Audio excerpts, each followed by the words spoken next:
بسم اللہ الرحمن الرحیم۔ السلام علیکم ناظرین۔ حضرت یونس علیہ السلام مچھلی کے پیٹ میں کیوں گئے، جاننے کے لیے مکمل ویڈیو دیکھیں۔ حضرت یونس علیہ السلام ایک عرصے تک نینوا کے لوگوں کو توحید کی دعوت اور بت پرستی سے روکتے رہے، مگر قوم نے ان کی دعوت قبول کرنے سے صاف انکار کر دیا۔ تو اللہ تعالیٰ نے حضرت یونس علیہ السلام کو حکم دیا کہ لوگوں کو آگاہ کر دو کہ 3 دن کے اندر ان پر عذاب آنے والا ہے۔ آپ علیہ السلام نے قوم میں اس کا اعلان کر دیا۔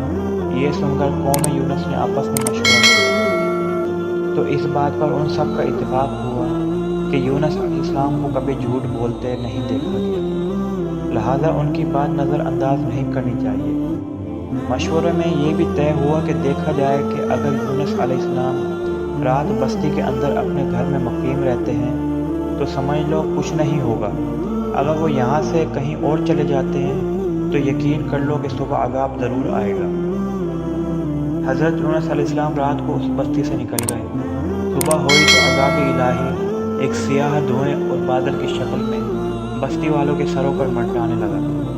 جب وہ ان کے قریب ہونے لگا تو لوگوں کو یقین ہو گیا کہ اب وہ سب ہلاک ہونے والے ہیں۔ یہ دیکھ کر حضرت یونس علیہ السلام کو تلاش کیا گیا کہ ان کے ہاتھ پر ایمان لے آئیں اور توبہ کر لیں، مگر آپ علیہ السلام کو نہ پایا تو خود اخلاص نیت کے ساتھ توبہ استغفار میں لگ گئے اور اپنے گھروں سے ایک میدان میں نکل آئے۔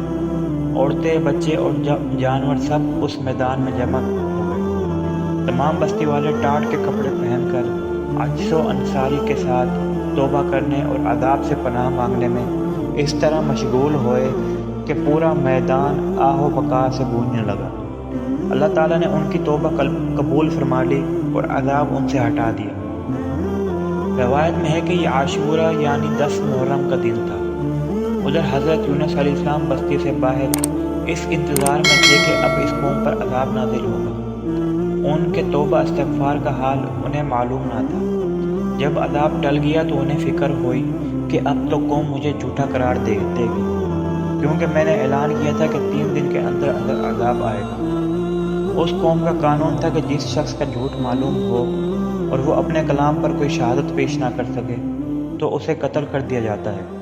تو یونس علیہ السلام کو فکر ہوئی کہ انہیں بھی جھوٹا قرار دے کر قتل کر دیا جائے گا۔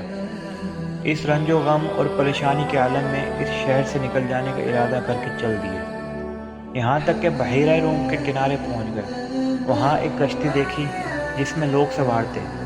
آپ علیہ السلام کو ان لوگوں نے پہچان لیا اور کرائے کے بغیر سوار کر لیا۔ کشتی روانہ ہو کر جب وسط میں پہنچی تو اچانک رک گئی، نہ آگے بڑھتی ہے نہ پیچھے۔ کشتی والوں نے آواز لگائی کہ ہماری اس کشتی میں کوئی ظالم گناہ گار یا بھاگا ہوا غلام سوار ہو جاتا ہے تو یہ کشتی خود بخود رک جاتی ہے۔ ایسے آدمی کو چاہیے خود کو ظاہر کر دے تاکہ اس کی وجہ سے سب پر مصیبت نہ آئے۔ اس پر حضرت یونس علیہ السلام بول اٹھے کہ وہ بھاگا ہوا غلام گناہ گار میں ہی ہوں، کیونکہ میں اپنے شہر سے نکل کر کشتی میں سوار ہونا ایک طبعی خوف کی وجہ سے تھا، باذن الہی نہ تھا، اور اللہ تعالیٰ کے حکم کے بغیر یوں چلے آنے کو حضرت یونس علیہ السلام کی پیغمبرانہ شان نے ایک گناہ قرار دیا کہ پیغمبر کی کوئی نقل و حرکت نہیں ہونی چاہیے تھی۔ بہرحال آپ علیہ السلام نے فرمایا مجھے دریا میں ڈال دو تو تم سب اس عذاب سے بچ جاؤ گے، مگر کشتی والے اس پر تیار نہ ہوئے، بلکہ انہوں نے قرآن اندازی کی تاکہ جس کا نام نکلے اسے دریا میں ڈال دیا جائے، لیکن قرآن اندازی میں بھی آپ علیہ السلام کا ہی نام نکل آتا۔ لوگوں کو اس پر تعجب ہوا تو کئی مرتبہ قرآن اندازی کی گئی اور ہر مرتبہ آپ علیہ السلام کا ہی نام آتا رہا۔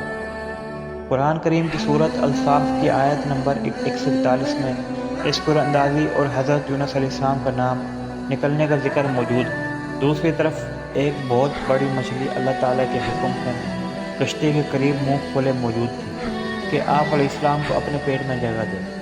حضرت یونس علیہ السلام جیسے ہی پانی میں گئے، مچھلی نے فوراً انہیں اپنے پیٹ میں لے لیا۔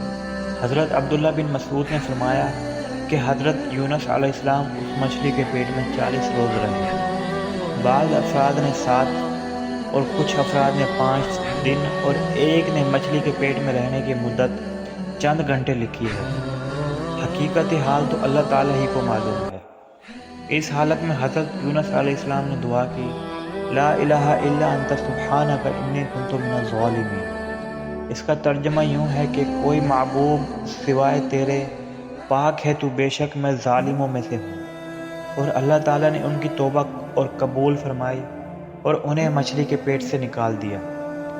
حضرت سعد رضی اللہ عنہ سے مروی ہے کہ رسول اکرم صلی اللہ علیہ وآلہ وسلم نے فرمایا، جس نے حضرت یونس علیہ السلام کی دعا کے ساتھ دعا کی، اس کی دعا ضرور قبول ہوگی۔ اس لیے جب بھی آپ دعا مانگیں تو اس دعا کو ضرور شامل کریں۔ اللہ ہماری تمام دعائیں قبول فرمائے۔ اگر آپ کو یہ پوسٹ پسند آئی ہو تو ہمارے چینل کو لائک اینڈ سبسکرائب ضرور کیجیے گا۔ شکریہ۔